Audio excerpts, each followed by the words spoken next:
Hi everyone, welcome back in AK Nursing classes. This is Ashok Sonura.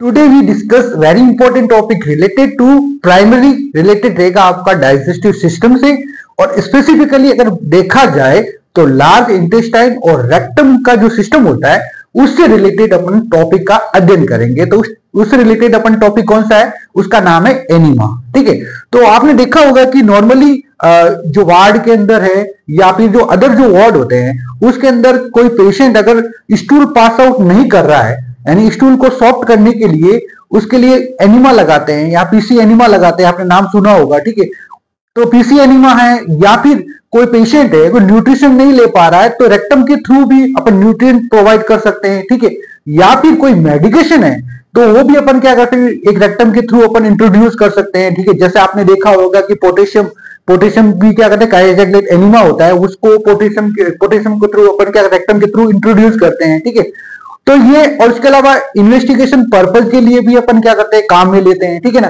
तो lower rectum के through अपन क्या करते हैं, कोई चीज को अपन एनीमा के थ्रू भी दे सकते हैं और उसके अलावा एक्सरे इमेजिंग के लिए भी काम में ले सकते हैं। ठीक है, तो एनीमा आज अपन जो पढ़ेंगे वो इंपॉर्टेंट टॉपिक है, वो डाइजेस्टिव सिस्टम से रिलेटेड अपना टॉपिक है, उसका नाम है एनीमा। ठीक है, तो एनीमा का जो डेफिनेशन देखी जाए तो एनीमा क्या है, एनीमा एक जो लिक्विड सॉल्यूशन है। कैसा लिक्विड सॉल्यूशन है जिसको अपन कहां इंजेक्ट कर रहे हैं, वो कर रहे हैं लोअर बॉवेल के अंदर। कहां? लोअर बॉवेल के अंदर। ठीक है, किसके थ्रू इंट्रोड्यूस करें, वो रेक्टम के थ्रू इंट्रोड्यूस करें। ठीक है, तो ये रेक्टम के थ्रू अपन जो लिक्विड सॉल्यूशन है उसको इंट्रोड्यूस करके अपन क्या करते हैं, स्टूल का जो नेचर है उसको सॉफ्ट करते हैं। यानी जो कॉन्स्टिपेशन वाले मरीज आपको देखने को मिलते हैं तो उसके अंदर स्टूल पास आउट की नहीं हो पा रहा है तो अपन उसको अपन क्या करते हैं, एनीमा लगाते हैं। एनीमा के द्वारा अपन क्या कर सकते हैं, उसको जो स्टूल है वो पास आउट करा सकते हैं। ठीक है, उसके अलावा इन्वेस्टिगेशन पर्पज के लिए अपन काम में लेते हैं। ठीक है, तो ये एनीमा का क्या होता है, उपयोग होता है मोस्टली ये डाइजेस्टिव सिस्टम के डिसऑर्डर होते हैं उसके अंदर उपयोग में लिए जाते हैं। ठीक है, और आमतौर में आपने देखा होगा कि जो प्री ऑप वाले जो पेशेंट होते हैं, जो जनरल सर्जरी वार्ड होते हैं उसके अंदर भी प्री ऑप एनीमा, जो इंटेस्टिनल प्रॉब्लम वाले आपको मरीज दिखते हैं उसके अंदर भी अपन क्या करते हैं, पीसी एनीमा लगाते हैं स्टूल के सॉफ्ट को नेचर करने के लिए। ठीक है ना, तो ये एनीमा है वो काम में लिए जाते हैं। ठीक है ना, तो यहां पे सबसे पहली बात देखी जाए कि एनीमा होता क्या है, एनीमा की डेफिनेशन क्या होती है। ठीक है, तो डेफिनेशन मैंने आपको बताया, तो इसकी जो डेफिनेशन बनती है,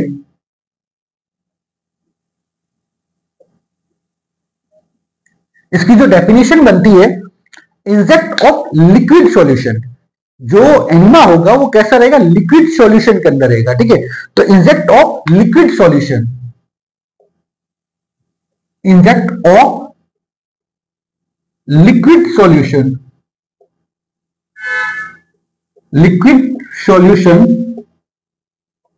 into lower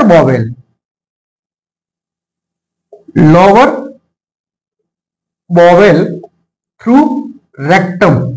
किसके थ्रू अपन करेंगे, रेक्टम के थ्रू।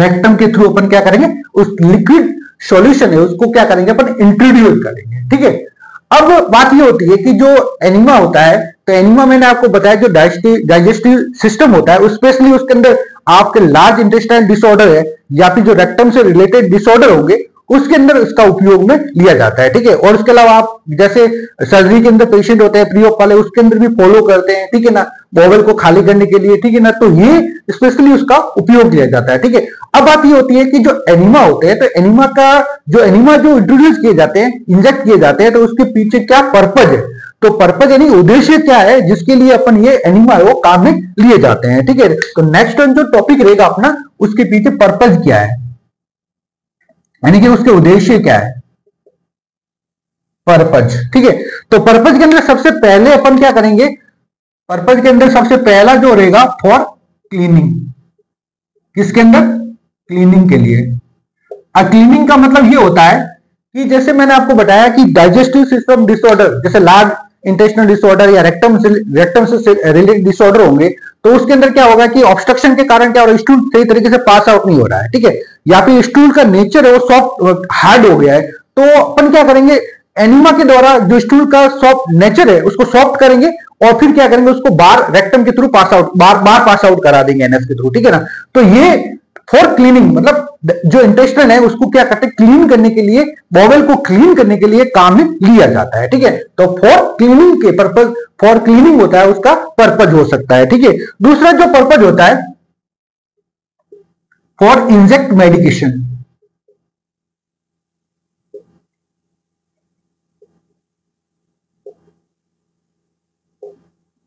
इंजेक्ट मेडिकेशन, ठीक है। तो ऐसी कई प्रकार की मेडिकेशन होती है, वो किसके थ्रू, रेक्टम के थ्रू अपन देते हैं, ठीक है ना।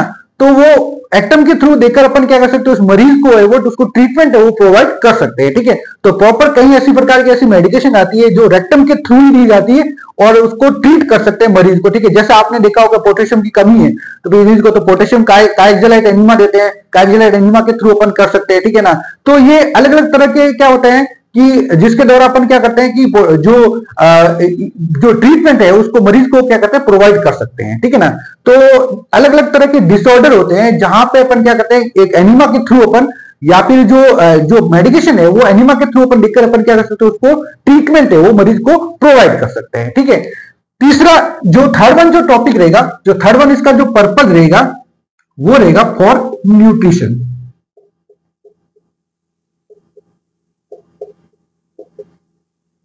फॉर न्यूट्रिशन, ठीक है। तो एनीमा के माध्यम से अपन क्या कर सकते हैं, किसी पेशेंट को न्यूट्रिशन है वो प्रोवाइड कर सकते हैं, ठीक है ना। तो न्यूट्रिशन के अंदर कई प्रकार के जैसे विटामिन है, मिनरल्स है, ठीक है ना, तो वो अमीनो एसिड है, ठीक है ना, ये अलग अलग प्रकार के जो होते हैं उनको अपन क्या करते हैं, एक रेक्टम के थ्रू अपन क्या कर सकते हैं, इंट्रोड्यूस कर सकते हैं, ठीक है। तो कहीं ऐसे मरीज होते हैं जो क्या करते हैं, माउथ के थ्रू जो नहीं ले पाते हैं, अनएबल होते हैं, ठीक है ना, उनका डाइजेस्टिव सिस्टम प्रॉपर रूप से वर्क नहीं कर रहा है, ठीक है ना, तो उसके तो रेक्टम के थ्रू अपन क्या करते हैं, न्यूट्रिशन है वो मरीज को क्या करते हैं, प्रोवाइड करते हैं, ठीक है ना। तो न्यूट्रिशन के द्वारा अपन क्या, फॉर न्यूट्रिशन के लिए उसको मरीज को क्या कर सकते हैं, प्रोवाइड कर सकते हैं, ठीक है। तीसरा चौथा जो होता है पर्पज होता है आपका for X-ray imaging, X-ray imaging, ठीक है।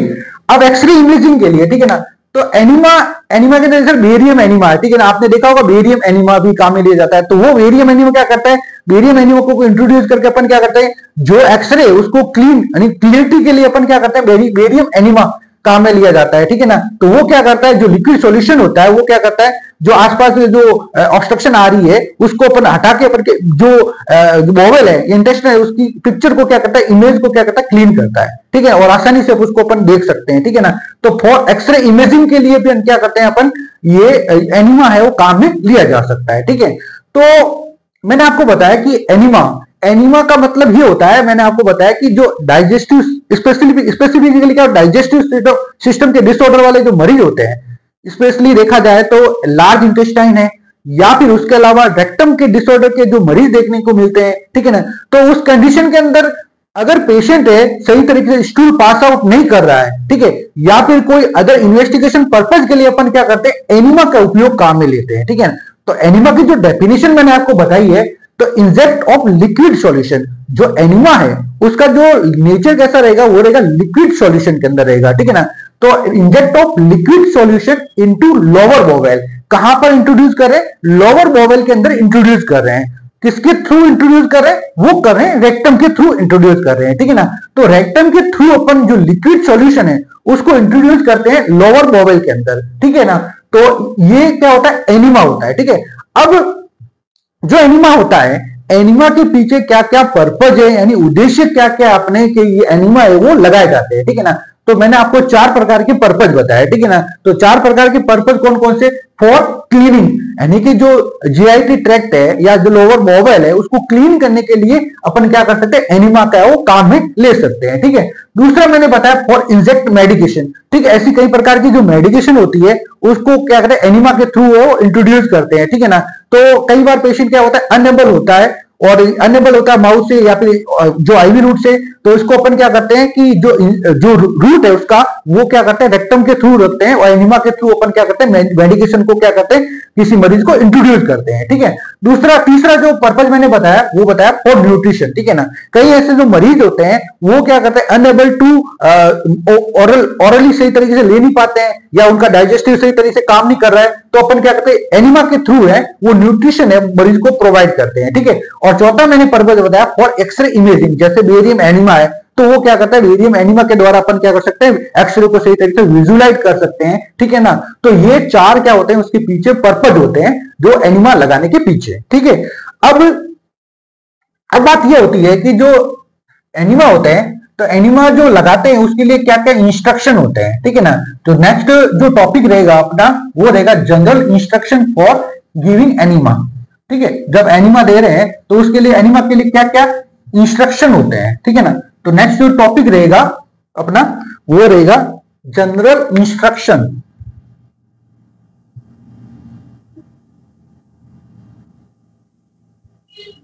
General instruction for enema. Enema के पीछे क्या क्या जनरल इंस्ट्रक्शन है, ठीक है। तो सबसे पहला जो रहेगा वो रहेगा, जो इंस्ट्रक्शन देखते हैं तो मेथड्स गिविंग फॉर एनिमा, मतलब जो अपन एनिमा दे रहे हैं, गिविंग फॉर एनिमा कौन कौन से ऐसे मेथड है वो काम में लिए जाते हैं। तो methods giving for enema, enema के लिए कौन कौन से मेथड है वो काम में लेते हैं, ठीक है ना। तो डिफरेंट प्रकार के जो एनिमा होते हैं उनके अलग अलग मेथड होते हैं, काम में लिए जाते हैं, ठीक है ना। तो सबसे पहला जो मेथड होता है अपना, enema can and catheter. Enema can या कैथेटर है वो काम में लेते हैं, ठीक है ना। तो इसके अंदर अगर पेशेंट को लार्ज क्वांटिटी के अंदर लिक्विड सॉल्यूशन अगर रेक्टम के थ्रू इंट्रोड्यूस करना है तो अपन क्या करते हैं, एनिमा कैन या कैथेटर का उपयोग में मेथड काम में लेते हैं, ठीक है। तो एनिमा कैन एंड कैथेटर है वो लार्ज क्वांटिटी के अंदर लिक्विड सॉल्यूशन को अगर रेक्टम के अंदर इंट्रोड्यूस करना है तो अपन क्या करेंगे, एनिमा कैन या कैथेटर का उपयोग लेते हैं, ठीक है। दूसरा जो मेथड होता है वो ग्लिसरीन सिरिंज आती है, या तो ग्लिसरीन सिरिंज है या फिर कैथेटर है वो यूज ले सकते हैं। दूसरा मेथड अपन ग्लिसरीन सिरिंज भी काम में ले सकते हैं, ठीक है, या फिर कैथेटर है वो काम में ले सकते हैं, ठीक है। और तीसरा जो रहेगा वो रहेगा funnel and catheter. Upon funnel प्रकार का, फनल टाइप का कैथेटर आता है या ड्रिप सेट आता है, उसको अपन काम में ले सकते हैं। इसके लिए स्पेशली ऑयल एनिमा होता है, उसके लिए अपन काम में लेते हैं। इसके लिए ऑयल एनिमा के लिए, ठीक है, ऑयल एनिमा के लिए अपन क्या करते हैं, फनल या कैथेटर आता है उसको अपन काम में लेते हैं, ठीक है। चौथा जो रहेगा आपका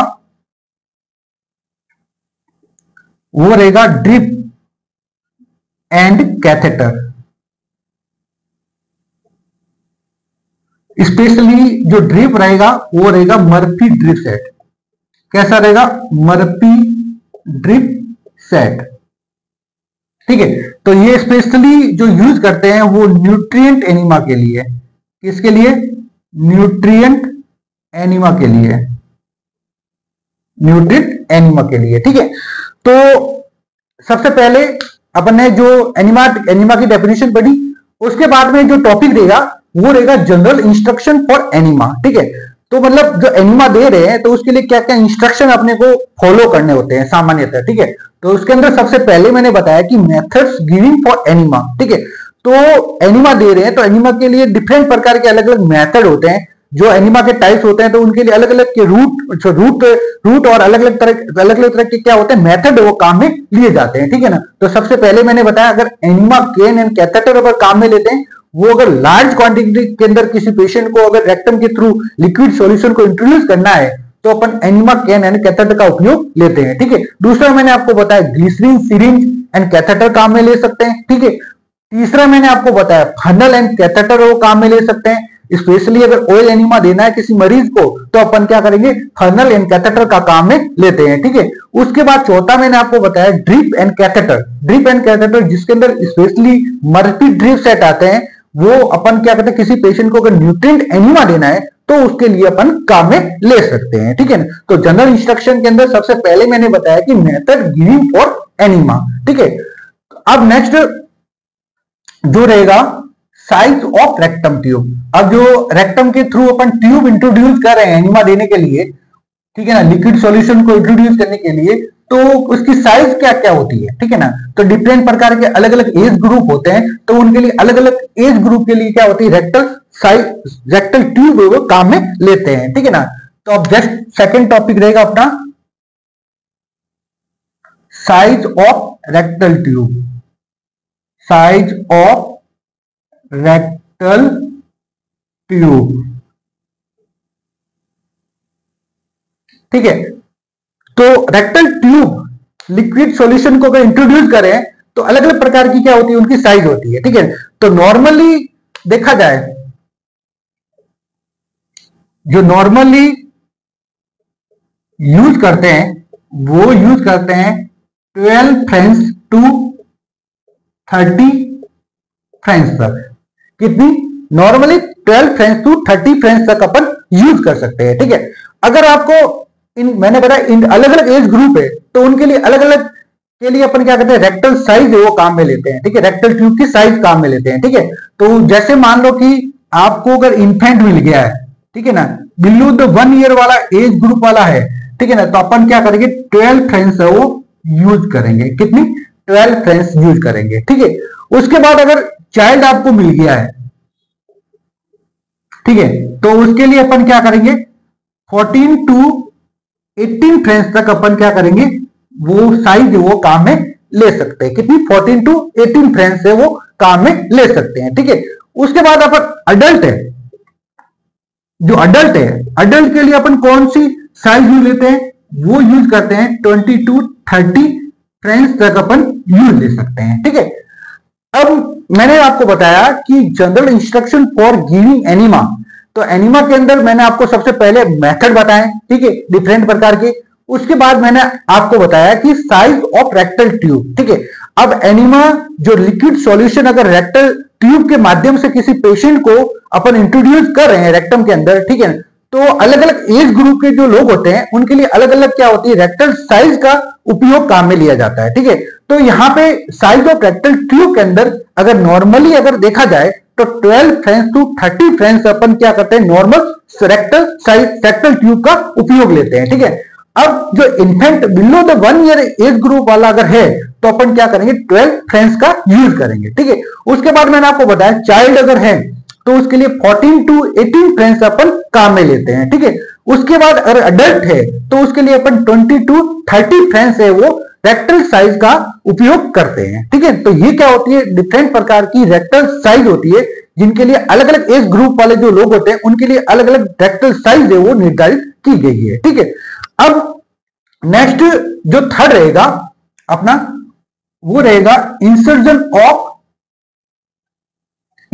ऑफ रेक्टल ट्यूब। जो रेक्टल ट्यूब है, ठीक है ना, वो किसी मरीज को रेक्टम के अंदर इंट्रोड्यूस कर रहे हैं तो कितनी सेंटीमीटर या फिर कितनी इंच, कितनी मेजरमेंट तक उसको अपन किसी मरीज के अंदर इंट्रोड्यूस करेंगे। ठीक है, तो यह नेक्स्ट जो रहेगा अपना, नेक्स्ट जो थर्ड टॉपिक रहेगा अपना इंसर्शन ऑफ रेक्टल ट्यूब। जो रेक्टल ट्यूब है अपनी, उसको अपन कितनी इंसर्ट करेंगे। ठीक है, किसी मरीज है तो मरीज के रेक्टम के अंदर कितनी मतलब मात्रा के अंदर या फिर कितनी मेजरमेंट के अकॉर्डिंग अपन क्या करेंगे, रेक्टल ट्यूब को इंट्रोड्यूस करेंगे सही तरीके से। ठीक है, तो यहां पे क्या होता है कि अलग अलग एज ग्रुप लोग होते हैं, उनके लिए अलग अलग साइज भी बोल सकते हैं या फिर उसको मेजरमेंट के अकॉर्डिंग अपन क्या करते हैं, रेक्टल ट्यूब को है वो इंट्रोड्यूस करते हैं। ठीक है, तो सबसे पहले अगर देखा जाए, अगर अडल्ट है, अगर मान लो अडल्ट है, ठीक है, तो उसके लिए अपन कितनी यूज करेंगे, कितनी रेक्टल को साइज को इंसर्ट करेंगे, 3 से 4 इंच। कितनी करेंगे, 3 से 4 इंच तक इंसर्ट करेंगे रेक्टल ट्यूब को, ठीक है। उसके बाद में अगर आपको चाइल्ड मिल गया है, ठीक है, तो उसके अंदर अपन कितनी करेंगे, 2 से लेकर 3 इंच, कितनी करेंगे, 2 से लेकर 3 इंच तक रेक्टल ट्यूब को इंसर्ट करेंगे अपन, ठीक है। उसके बाद आपको अगर इन्फेंट मिल गया है, अगर इन्फेंट मिल गया है, ठीक है ना, तो अपन क्या करेंगे, रेक्टल साइज है, रेक्टल ट्यूब को कितना इंट्रोड्यूस करेंगे, 1 से लेकर 1.5 इंच तक इंट्रोड्यूस करेंगे या इंसर्ट करेंगे, ठीक है। उसके बाद अगर न्यूनेट है 0 to 28 डेज का है, ठीक है ना, तो अपन क्या करेंगे 0.5 इंच अगर इंसर्ट करेंगे उसको, ठीक है। अब मैंने बताया general instruction for giving enema, उसके अंदर जो मेथड के बाद में रेक्टल साइज, वो अब थर्ड है उसका होता है इंसर्जन ऑफ रेक्टल ट्यूब, ठीक है।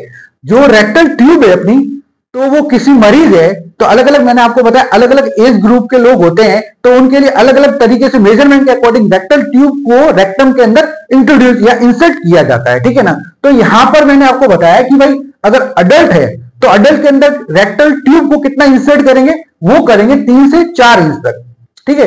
उसके बाद अगर चाइल्ड है आपको, ठीक है ना, तो 2 से लेकर 3 इंच तक करेंगे, ठीक है।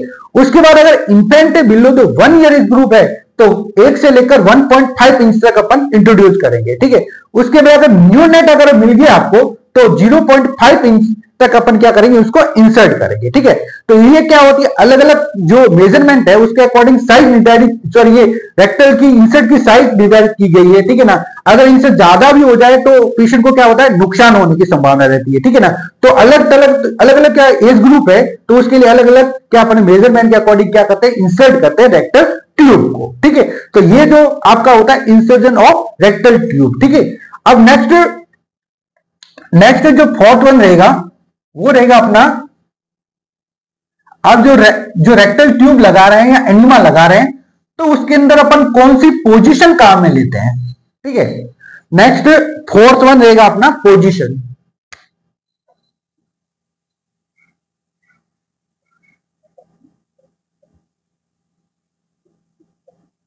तो एनिमा दे रहे हैं या फिर रेक्टल ट्यूब के थ्रू दे रहे हैं किसी को, तो अपन उसके लिए पोजीशन कौन सी काम में लेते हैं, तो पोजीशन सबसे मोस्ट इंपॉर्टेंट होती है लेफ्ट लेटरल पोजीशन,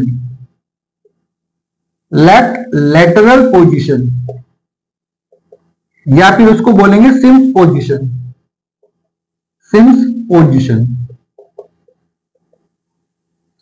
तो लेफ्ट लेटरल पोजीशन या सिम्स पोजीशन, अब आपको ध्यान होना चाहिए कि भाई लेफ्ट लेटरल पोजीशन क्यों यूज लेते हैं, ठीक है, क्योंकि सिग्मोइड कॉलन होता है, उसके अंदर फ्लो बन जाए, यानी कि जो रेक्टम है उसके अंदर ग्रेविटी को मेंटेन करने के लिए अपन क्या करते हैं, लेफ्ट लेटरल पोजीशन या फिर सिम्स पोजीशन है वो काम में लेते हैं।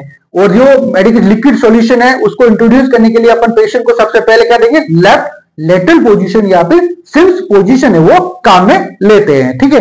अब नेक्स्ट फोर्थ वन होगा, ठीक है, नहीं सॉरी फिफ्थ वन रहेगा, वो रहेगा लुब्रिकेशन।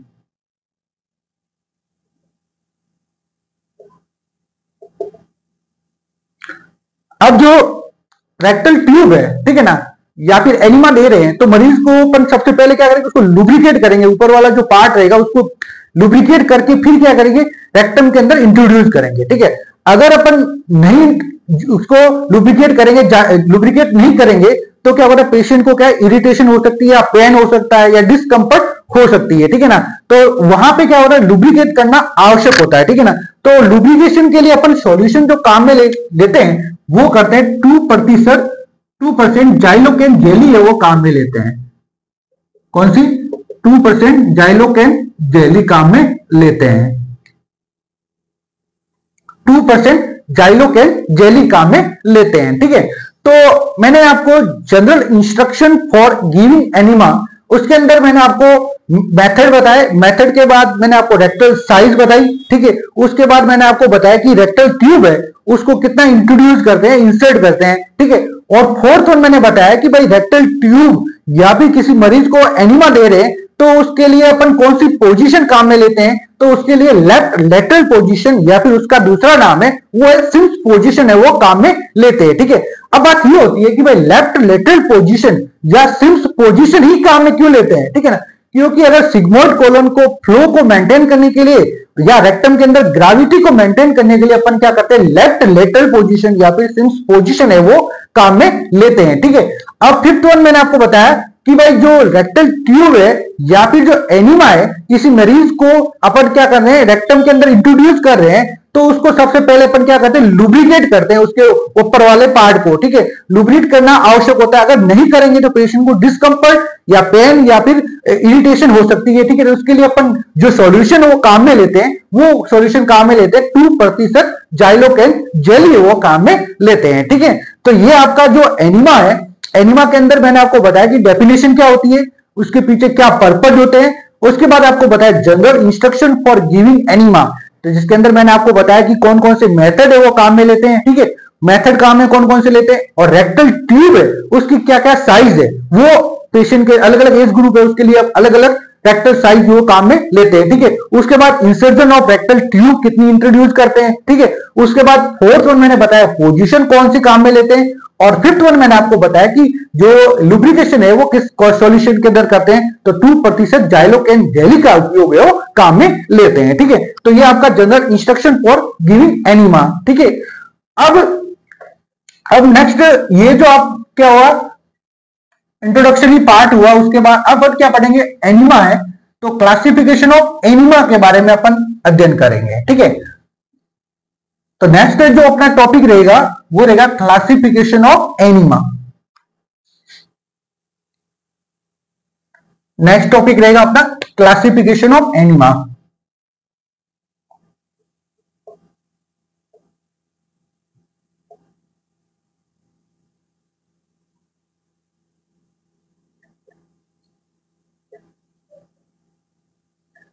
क्लासिफिकेशन ऑफ एनिमा, ठीक है ना, तो अलग अलग तरह के एनिमा होते हैं। ठीक है ना, तो मोस्टली डिफरेंट प्रकार के अलग अलग 2 प्रकार के एनिमा है, जैसे मान लो यहाँ पे 2 प्रकार के एनिमा निर्धारित किए गए हैं, 2 टाइप्स होते हैं।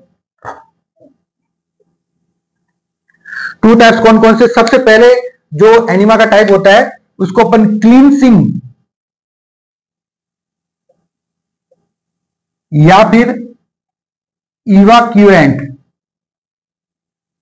एनिमा बोलेंगे। ठीक है, क्लींसिंग या फिर इवाक्यूएंट एनिमा। ठीक है, और तीसरा जो सेकंड में होता है वो होता है रिटेंड एनिमा, जो अंदर ही रहता है, रिटेंड एनिमा।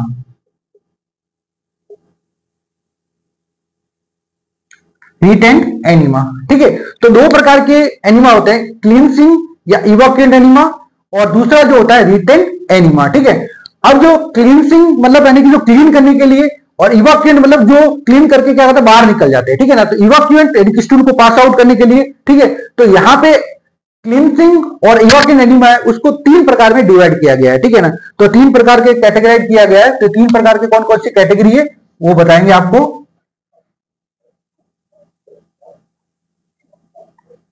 3 प्रकार के कौन कौन से हैं, सबसे पहला जो होता है वो होता है सिंपल इवाक्यूएंट एनिमा या सिंपल क्लींसिंग एनिमा। ठीक है, दूसरा जो होता है मेडिकेटेड जो मेडिसिन संबंधित रहेगा, मेडिसिन रिलेटेड रहेगा। ठीक है, और तीसरा जो रहेगा आपका कोल्ड, कौन सा रहेगा, कोल्ड एनिमा। ठीक है, तो क्लींसिंग इवाक्यूएंट एनिमा के 3 टाइप होते हैं, सिंपल, मेडिकेटेड और कोल्ड एनिमा। ठीक है, अब बात होती है कि मेडिकेटेड होता है तो अलग अलग मेडिसिन वाले जैसे डिसऑर्डर है या फिर उनके लिए अलग अलग मेडिकेटेड एनिमा भी डिवाइडेड किए गए हैं। ठीक है ना, तो यहाँ पे तो मेडिकेटेड एनिमा के अंदर कौन कौन से टाइप होते हैं उसके बारे में बताएंगे। तो मेडिकेटेड एनिमा के अंदर सबसे पहला एस्ट्रिंजेंट एनिमा, एस्ट्रिंजेंट एनिमा। ठीक है, दूसरा एंटी हेलमिंथिक एनिमा। ठीक है, और तीसरा कार्मिनेटिव एनिमा। ठीक है, और चौथा आपका रहेगा वो रहेगा परगेटिव एनिमा।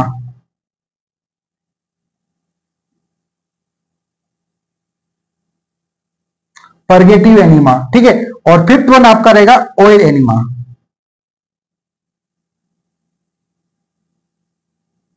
Oil enema. ठीक है, तो क्लींसिंग या फिर इवाक्यूएंट एनिमा है, उनको तीन रूप से कैटेगराइज किया गया, सिंपल, मेडिकेटेड एंड कोल्ड। ठीक है, और मेडिकेटेड के अंदर वापस 5 टाइप्स होते हैं, एस्ट्रिंजेंट, एंटी हेलमिंटिक, कार्बिनेटिव और परगेटिव और ऑयल एनिमा। ठीक है ना, ये 5 टाइप्स होते हैं मेडिकेटेड के अंदर। ठीक है, अब बात होती है रिटेन एनिमा के अंदर। तो रिटेन एनिमा का मतलब जो लिक्विड सॉल्यूशन है वो क्या होता है, अंदर लोअर वॉवल के अंदर रहता है। ठीक है ना, वो करके क्या होता है, वॉश आउट हो जाता है। ठीक है ना, तो यहाँ पे रिटेन एनिमा है तो उसके अंदर 5 टाइप्स होते हैं। कौन कौन से होते हैं? सबसे पहला जो होता है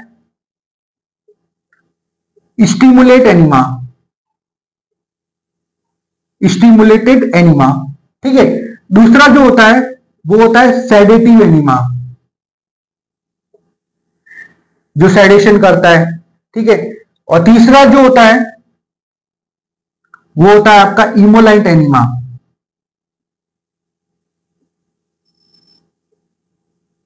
इमोलाइट एनिमा। ठीक है, और फोर्थ वन जो होता है आपका वो होता है न्यूट्रिएंट एनिमा। ठीक है, और फिफ्थ वन आपका होता है एनेस्थेटिक एनिमा।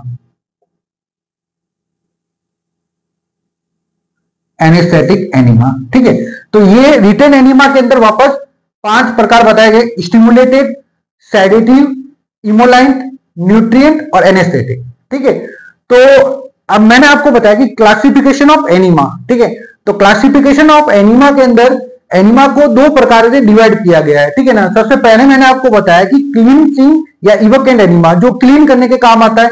ठीक है, क्लींसिंग और इवाक्यूएंट एनिमा होते हैं, उसके 3 टाइप होते हैं। कौन कौन से? सिंपल इवाक्यूएंट एनिमा, ठीक है, दूसरा मेडिकेटेड इवाक्यूएंट एनिमा और थर्ड वन आपको कोल्ड इवाक्यूएंट एनिमा होता है। ठीक है, जो मेडिकेटेड इवाक्यूएंट एनिमा होता है उसके अंदर 5 टाइप्स होते हैं। कौन कौन से? एस्ट्रिंजेंट एनिमा, एंटी हेलमिंटिक एनिमा, ठीक है, कार्बिनेटिव एनिमा, ठीक है, फोर्थ वन परगेटिव एनिमा, ठीक है, और फिफ्थ वन आपका रहेगा ऑयल एनिमा रहेगा। ठीक है, और जो दूसरा जो टाइप है वो है रिटेन एनिमा। रिटेन एनिमा मतलब होता है जो लिक्विड सॉल्यूशन होता है वो लोअर वॉवेल के अंदर रहेगा। ठीक है, और लिक्विड रिटेन रहेगा। तो इसके अंदर 5 टाइप्स बताए गए। तो सबसे पहला स्टिमुलेटेड एनिमा, जो स्टिमुलेट करने का काम आता है। दूसरा मैंने बताया सेडेटिव एनिमा। ठीक है, तीसरा मैंने आपको बताया इमोलाइंट एनिमा और चौथा मैंने आपको बताया न्यूट्रिएंट एनिमा और फिफ्थ वन लास्ट वन जो होता है एनेस्थेटिक एनिमा होता है। ठीक है, तो ये क्या होता है कि क्लासिफिकेशन ऑफ एनिमा होता है। ठीक है ना, तो ये पार्ट 1 एनिमा का जो क्लासिफिकेशन ऑफ एनिमा और एनिमा की डेफिनेशन क्या होती है, उसके साथ उसका पर्पज क्या होता है और जनरल इंस्ट्रक्शन के बारे में अपन ने अध्ययन किया। ठीक है, तो पार्ट 2 जो पढ़ेंगे, जो नेक्स्ट क्लास के अंदर पढ़ेंगे, उसके अंदर क्लासिफिकेशन ऑफ एनिमा जो अपन ने पढ़ा है उसके अंदर अपन जो क्लींसिंग एनिमा है या रिटेन एनिमा, इनका क्या क्या उपयोग है और जो सिंपल मेडिकेटेड जो एनिमा है उनके बारे में एक एक करके अपन क्या करेंगे, उनके बारे में अध्ययन करेंगे। ठीक है, तो आज की क्लास में आज की क्लास यहीं पे कंप्लीट होती है। इसी तरह के इंटरेस्टिंग टॉपिक पाने के लिए प्लीज लाइक एंड सब्सक्राइब करिए हमारे यूट्यूब चैनल को। जय हिंद।